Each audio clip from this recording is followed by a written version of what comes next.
Everyone knows one thing about Napoleon Bonaparte. He was short. It is one of the most repeated facts in history. It is also almost entirely false. Napoleon stood at roughly 170 centimeters, about 5 feet and 7 inches in American measurements. For a Frenchman of his era, that was average, arguably slightly above it. The myth comes from British wartime propaganda, cartoons drawn by men who never actually met him, and the simple confusion between French and English units of measurement. In my view, this is one of the most telling things about how history actually works. A man who reshaped the legal codes of an entire continent is remembered first and foremost for a lie about his height. Today, I want to go past that myth, not to defend him, just to actually look at him. He was born in 1769 on the island of Corsica, and here's something most people skip past entirely. Corsica had become French territory only 1 year before his birth. Before that, it belonged to the Republic of Genoa. So Napoleon, the man who would one day rule France and crown himself emperor, was not born into French identity at all. He grew up speaking Corsican and Italian as his first languages. He learned French later as a foreign student with an accent that other French cadets mocked at military school.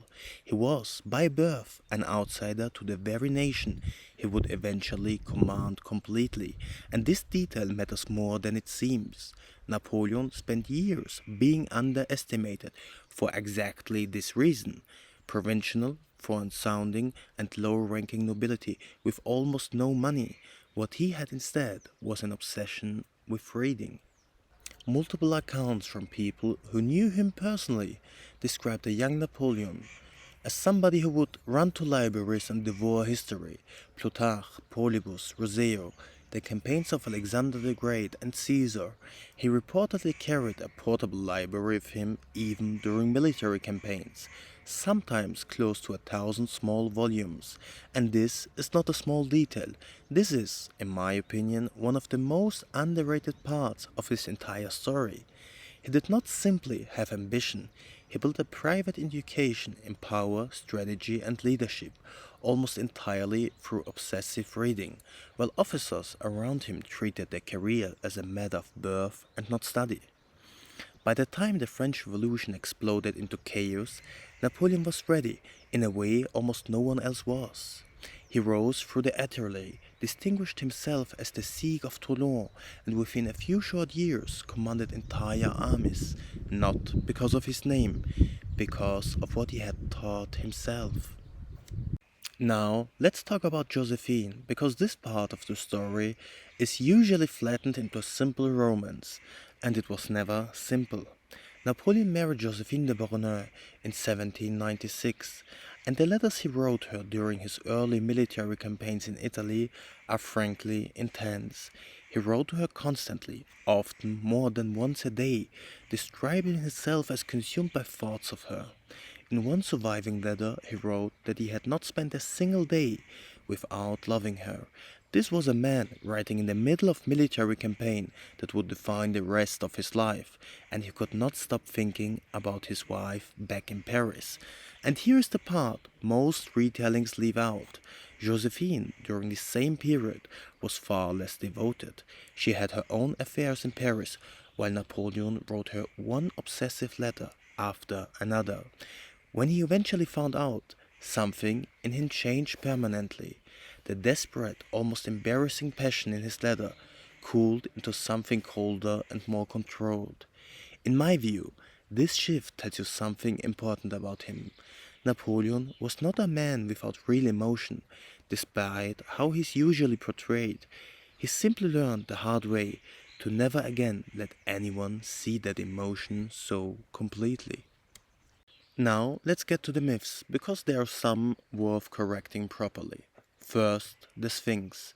There is a persistent story that Napoleon's soldiers shot the nose of the Great Sphinx of Giza during his Egyptian campaign. This is simply not true. Sketches and drawings of the Sphinx missing its nose exist from roundabout more than 200 years before Napoleon was even born. The damage likely happened centuries earlier, possibly from natural erosion or earlier vandalism, entirely unrelated to him. Napoleon gets blamed for something that happened long before he existed, because the story is more satisfying than the truth. Second, the idea that Napoleon was some kind of singular military madman driven purely by conquest. The reality is more complicated and less convenient for either side of that argument. He created the Napoleonic Code, a unified legal system that replaced a chaotic patchwork of feudal laws across France. Versions of it still form the legal foundation in parts of Europe, in Louisiana and in Quebec today. He established the Bank of France. He created the Legion of Honor, an award based on merit rather than on noble birth, a genuine revolutionary idea for the time. He also expanded civil rights for French Jews, granting forms of legal equality that had not existed before.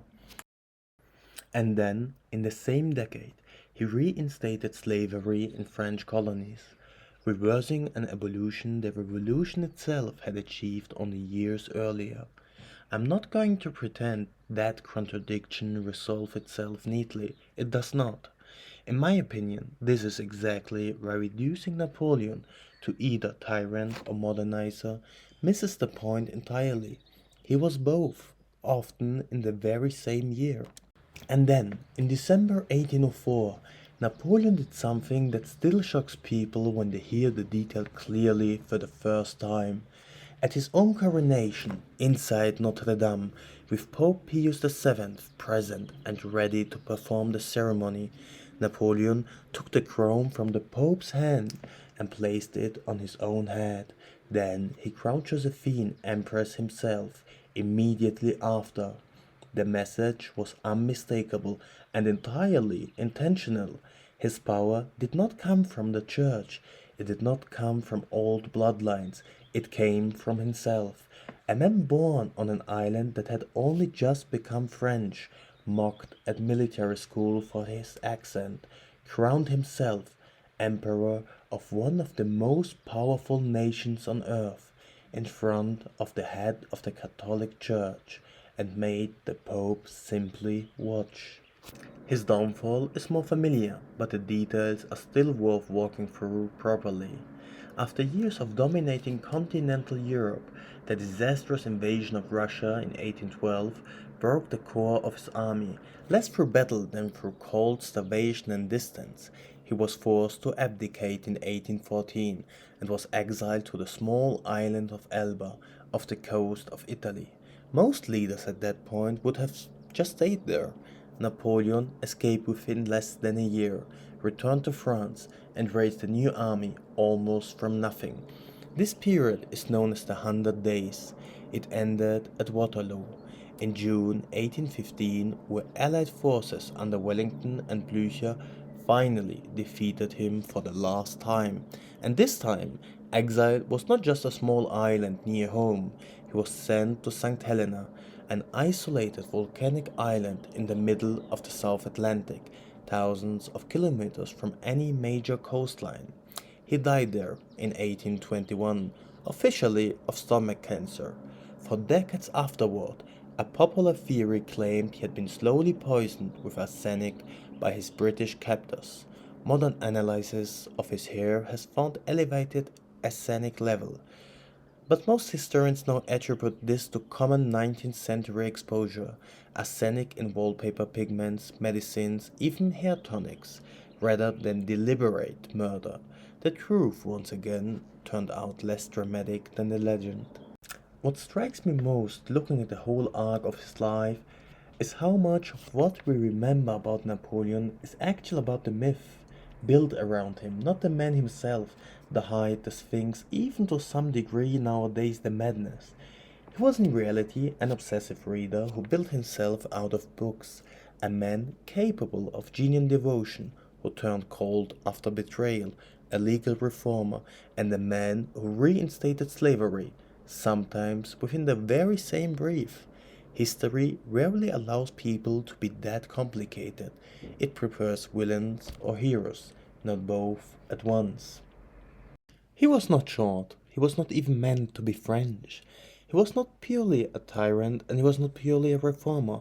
He was a man who read his way out of obscurity, fell completely for women who did not feel the same, crowned himself in front of a pope who could only watch, and died, slowly and quietly, on an island most people could not find on a map. The myth was always easier to remember. The truth is always more interesting.